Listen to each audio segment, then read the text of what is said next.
안녕하세요. 저는 서울에 거주하고 있는 42살 여자입니다. 만나 뵙게 되어서 반갑습니다. 결혼을 한 지도 벌써 15년이 넘었고 하나 있는 아이도 벌써 중학교에 입학을 해서 제법 다 키운 듯한 기분도 듭니다. 맞벌이를 하느라 육아가 어려웠지만 아이가 크고 어른 말을 들을 줄 알게 되니 육아도 한결 수월해지더군요. 저도 조금은 사는 게 덜 버거웠고요.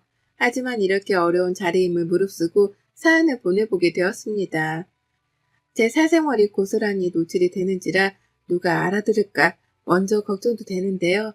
조금 더 용기를 가지고서 솔직한 수다라도 떨어보고자 이렇게 자리에 앉아 글을 쓰게 되었습니다. 잘 부탁드립니다. 저희 남편은 사업을 합니다.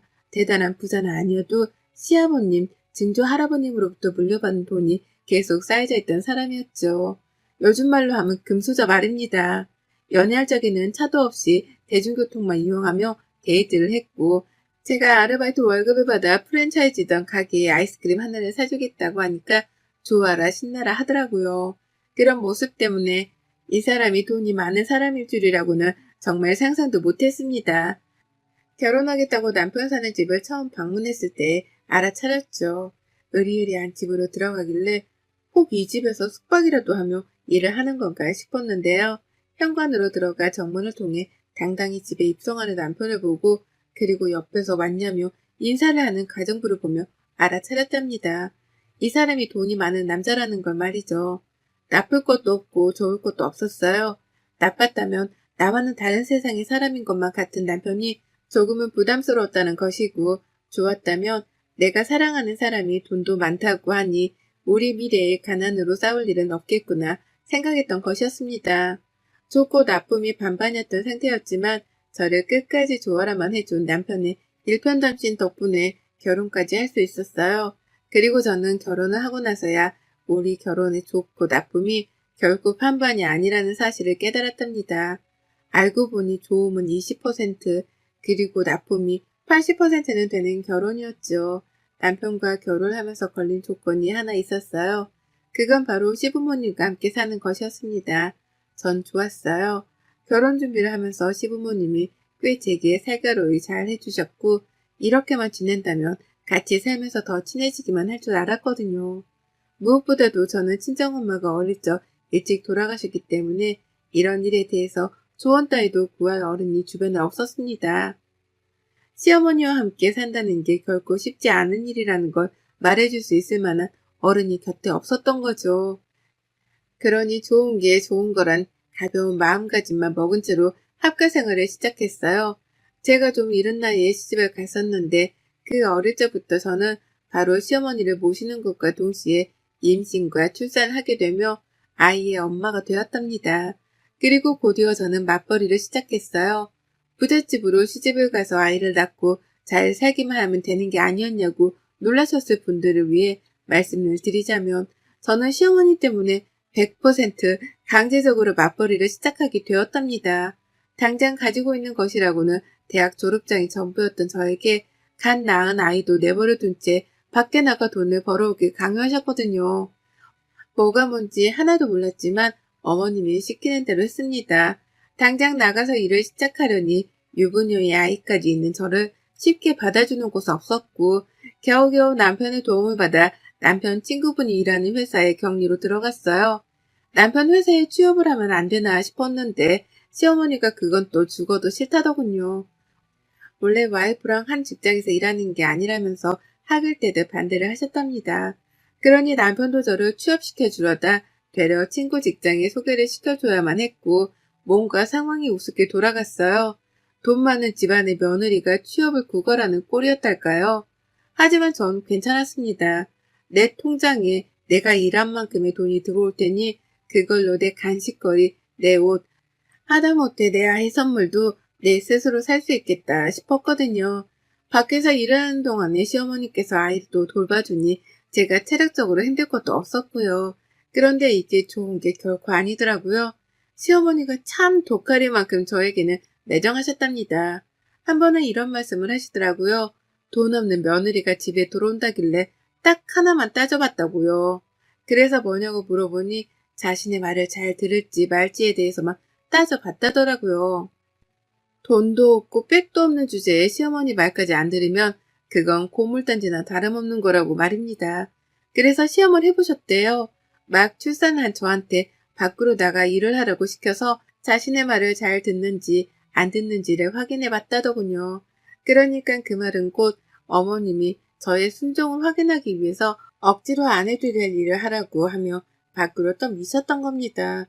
내 아이도 집에 내버려 두게 한 채 말입니다. 나를 무슨 자신의 애완견 정도로 취급을 하는 건가 싶어서 기분이 더럽고 껄끄러웠습니다. 그와 동시에 시어머니의 성격이 결코 정상은 아니시라는 생각이 들어 섬뜩하기도 했어요.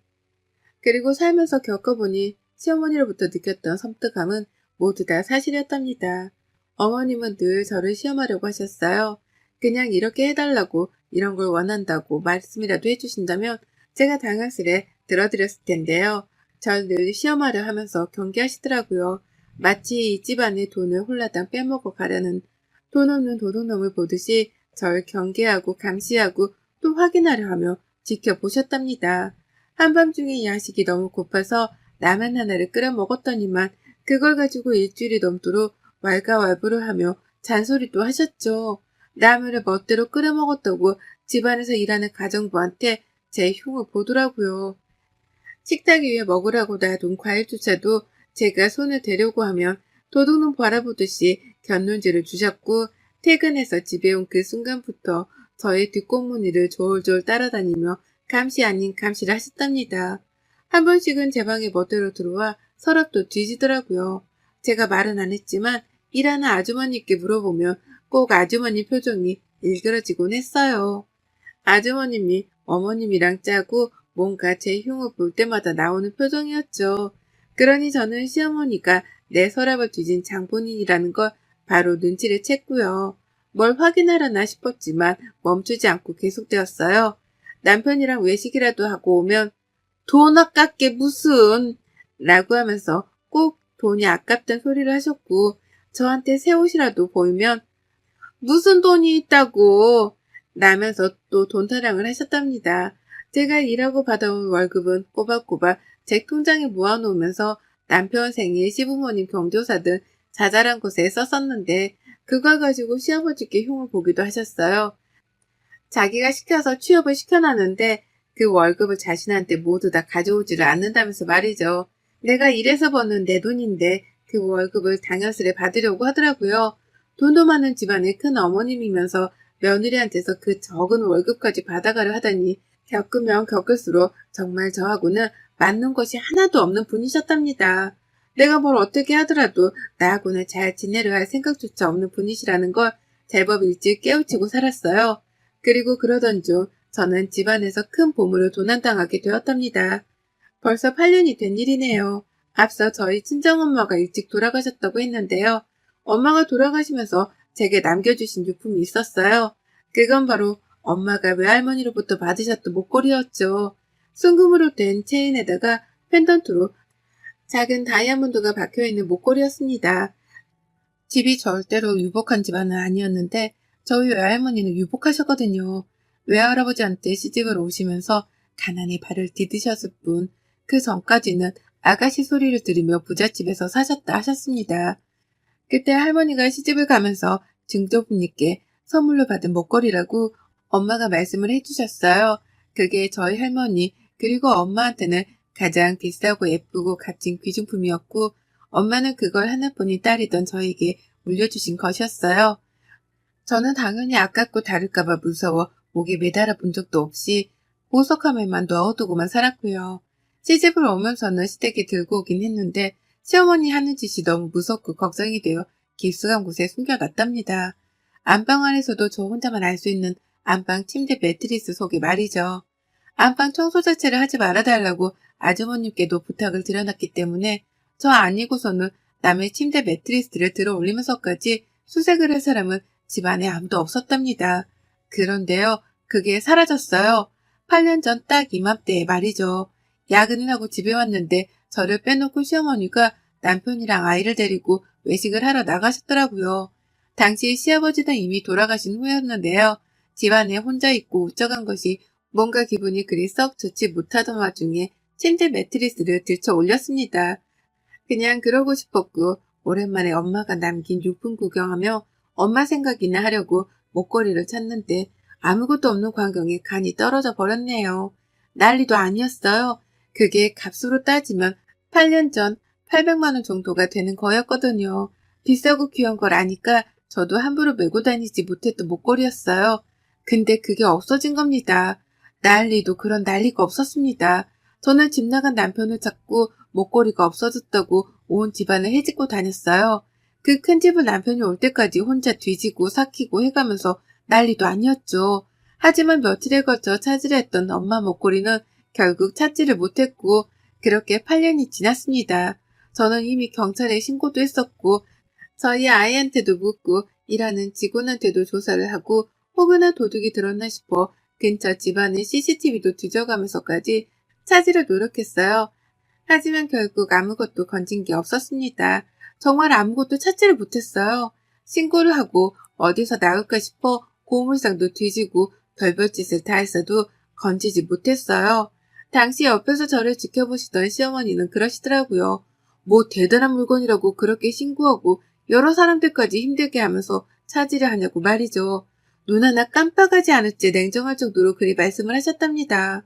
친정에서 물려줘봤자 뭐 얼마나 귀하고 비싼 부석이겠냐면서 무시를 하는 발언까지 서슴찮게 뱉어내셨죠. 제가 돌아가신 엄마께 죄송한 마음에 울기도 많이 울었었는데요. 그런 저를 보며 살다 살다 일이 한심한 사람을 처음 본다는 말까지 하면서 한숨을 크게 쉬더라고요. 급기야 자신이 도로 사줄 테니까 집안에 경찰이든 누구든 그놈의 보석 얘기를 하는 사람이 없게 해달라고 큰 소리를 내기까지 하셨네요. 그걸 사기 위해서 찾는다고 찾아지는 보석도 아니었고 제게는 무엇보다도 의미가 큰 물건이었는데 어머님은 그런 것 따위를 신경 쓰지 않으셨답니다. 오히려 우는 제게 시끄럽게 하지 말라며 방 안으로 쫓아내 문을 강제로 닫은 채 안에서만 울게끔 만들기도 하셨었네요. 저는 그때 후유증으로 시어머니께 완전히 등을 돌렸고 더 이상 이렇게 시어머니를 마주보고 살 자신이 없다며 남편이랑 본격적인 분가 얘기를 나누기 시작했습니다. 감정적으로 힘들 때에 힘이 되어주기는커녕 남보다도 못할 정도로 저의 슬픔에 매정하게 굴고 막말을 퍼부었던 시어머니셨기 때문에 저는 애의 딸을 갖추며 모시고 살 이유가 없었던 거죠. 다만 아이러니하게도 일은 계속했습니다. 언제 어떻게 시어머니 때문에 또 남편이랑 갈등을 빚고 급기야 이혼을 할지 모르겠던 불안감이 들었거든요. 그래서 어머님의 강요로 맞벌이를 시작했음에도 불구하고 분가를 하고 나서까지도 일은 손에서 놓치지 않았어요. 그러는 사이 어머님은 수도 없이 학가를 도로 요구하시며 제가 모자 사이를 갈라놓으려 한다는 둥, 집안에 돈만 보고 들어와선 재산을 본격적으로 탐내를 한다는 둥에 별별 이간질을 하셨어요. 누가 들으면 제가 정말 이 구역에 미친 여자라도 되는 줄 오해를 했을 텐데 천만 다행이었습니다. 약간의 갈등과 싸움이 있을지라도 끝까지 저를 믿어준 남편 덕분에 시어머니의 이간질이 그리 효과가 있지만 않았던 거죠. 그리고 전 목걸이를 잃어버린 그 8년의 시간 동안 엄마의 기일만 찾아오면 미친 듯이 눈물을 흘렸어요. 그거 하나라도 만지작거리며 엄마와의 추억도 떠올리고 엄마의 흔적을 살폈는데 그게 사라져버리니 엄마마저 사라져버린 것 같았거든요. 죄스러운 마음에 흘린 눈물이었고 시간이 지날수록 오히려 아픔은 배가 되었습니다. 여전히 틈만 나면 한 번씩 금은방이라든지 경찰에 수사 요청을 해가면서 잃어버렸던 목걸이의 흔적을 찾으려 했어요. 그 당시 돈 800만 원짜리 목걸이였으니 지금은 못해도 1000만 원이 훌쩍 넘을 거다 싶었고요. 적은 돈도 아니었기 때문에 누가 훔쳐갔을 거란 생각은 늘 지울 수 없었습니다. 누군지는 몰라도 더더욱 벌을 받아야 한다고 생각했고요. 솔직한 마음으로 시어머니가 의심이 가기는 했지만 물증이 없었기에 섣부르게 누군가를 의심한다는 발언은 꺼내지 않았었죠. 그런데 그 목걸이를 제가 8년 만에야 제 두 눈으로 직접 발견과 동시에 수거를 했습니다. 그것도 제가 목걸이를 잃어버렸었던 바로 그 장소, 시어머니가 사는 시댁에서 말입니다. 그 큰 집을 샅샅이 뒤져가면서 목걸이를 찾던 게 엊그제 같은데요. 시아버지 제사를 지내야 해서 찾아갔습니다.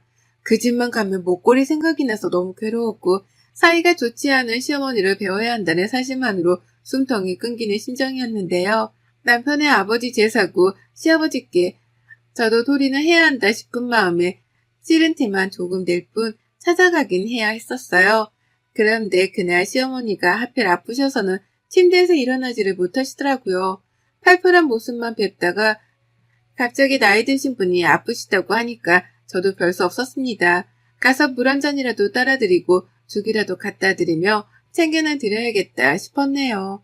그렇게 시어머니가 주무시는 안방으로 들어가게 되었습니다. 목걸이 잃어버렸을 적에도 자기 방에 들어가서 도둑 취급을 하기만 하면 가만 안 두겠다고 소리를 지르고 별 난리를 쳐서 입구에서 화장대만 살펴본 게 전부였어요. 그 후는 제가 시어머니 몰래 방 안에 들어가 살펴보기도 했었는데 그때마다 소득이 없었고요. 그런데 이번엔 뭔가 풍경이 달랐어요.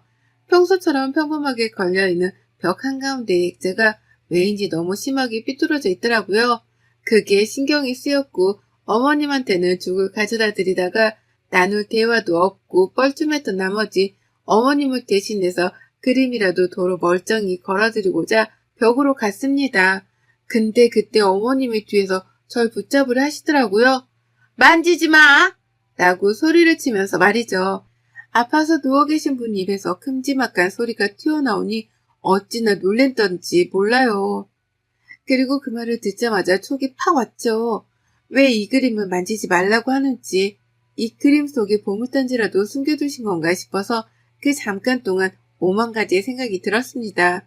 그리고 본능적으로 누워 계신 시어머니를 뒤로 한 채 그림으로 냅다 뛰어가 그 그림을 손으로 들춰냈죠. 그리고 그때 저는 알아차렸어요. 보통 못에 걸려있는 그림이라면 손으로 들쳤을 때에 그림 액자가 들려야 할 정상인데 이 그림은 들려지지 않는다는 걸 말입니다.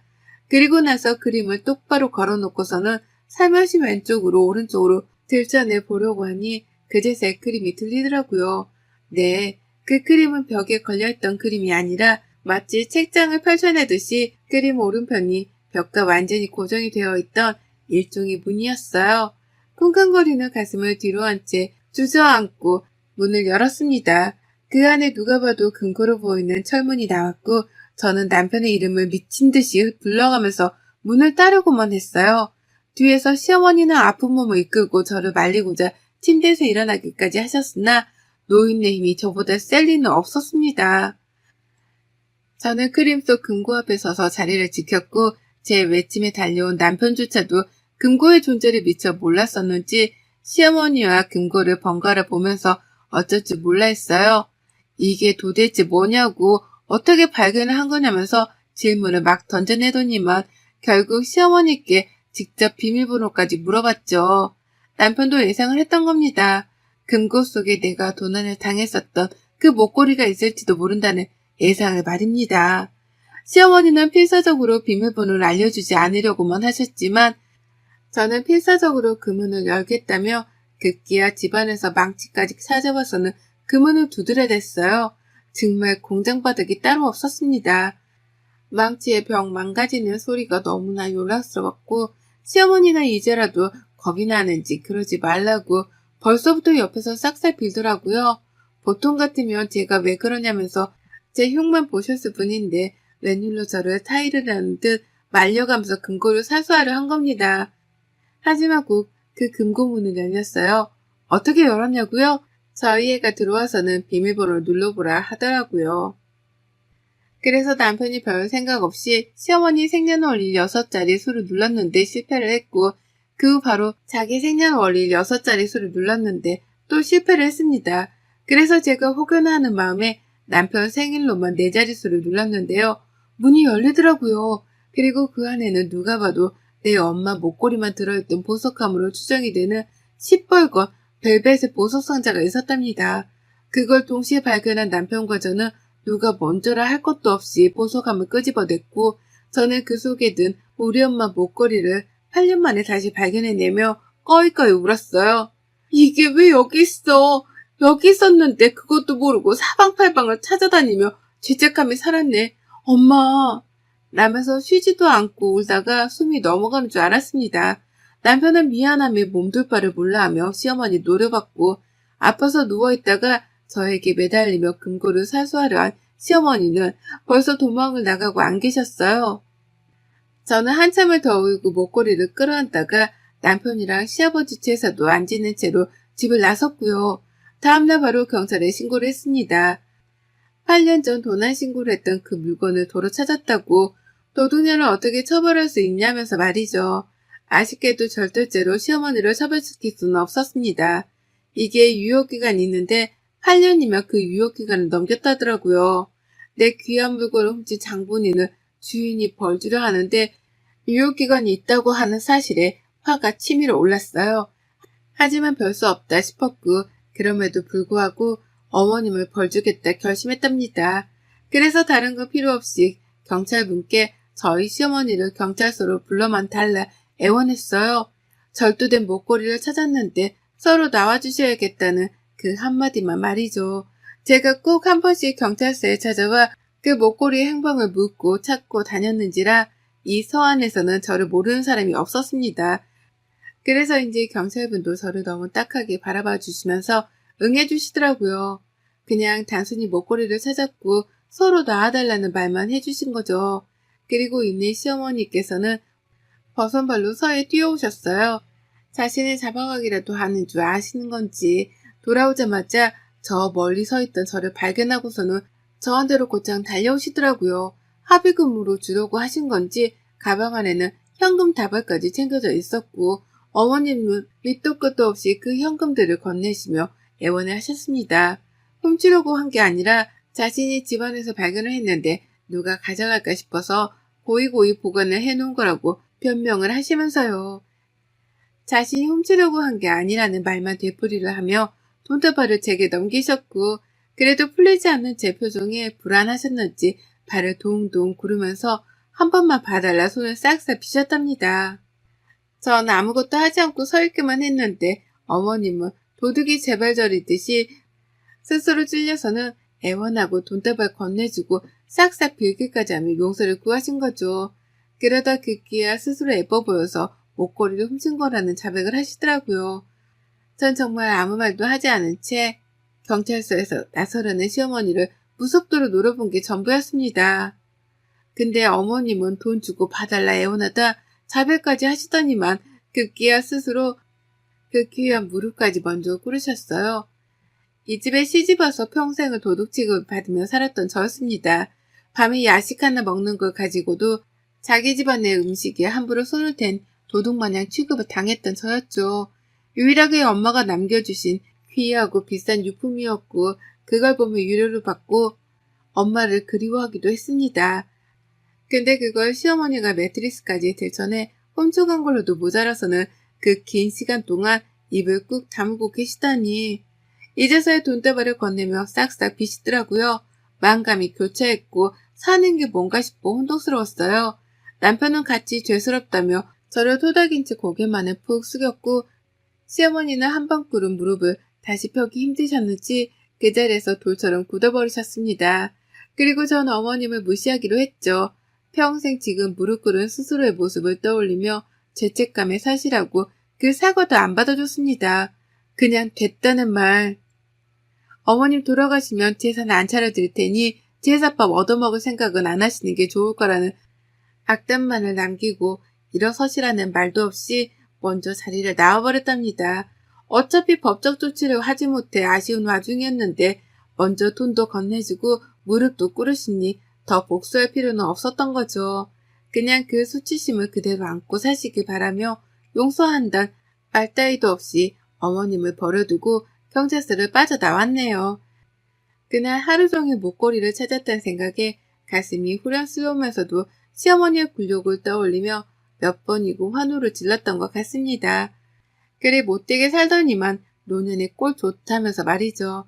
그리고 전 다시 목걸이를 잃어버리지 않겠다는 각오로 금고까지 사서는 그 안에 목걸이를 고이고이 간직하기 시작했답니다. 이제 다시는 어머님께 보일 일도 뺏길 일도 없는 이 목걸이를 죽을 때까지 간직한 채로 살 거예요. 두고두고 떠올려보며 시어머니가 제 앞에서 무릎을 꿇은 그 굴욕도 되새길 거고요. 긴 시간 걸쳐서야 제게 다시 돌아온 이 목걸이를 다시는 도둑질 당하지 않을 겁니다. 여러분의 생각은 댓글로 남겨주세요. 오늘도 시청해 주셔서 정말 감사합니다.